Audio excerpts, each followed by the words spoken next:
thing about managing money is that you're not going to figure out only looking backwards. Right?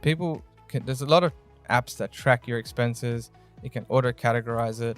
You can have these little icons that show you what you spend it on.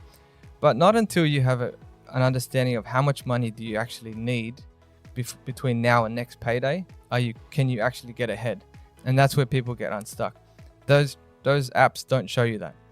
Some of them do have predictive billing, but I personally use another app. It's called Timely Bills.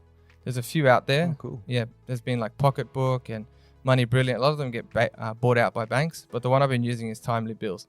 So that way you can actually see how much money, say you get paid today, and then between now and next payday, you've got rent, you've got electricity, you've got phone bill, all this stuff that has to come out. If you don't track that, you just see the paycheck. So say you get paid $2,000, you're like, awesome, I got $2,000 available. So then you go spend $1,000. And then all these bills start coming out. It's like, whoops, I actually didn't have $1,000 to spend. I only had like $300, right?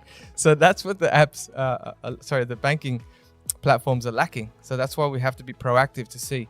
So once you know exactly what's going to come out between now and then, and you put money aside for your day-to-day spending in a separate account, ideally, then you can start investing the difference, or you can hammer down debt.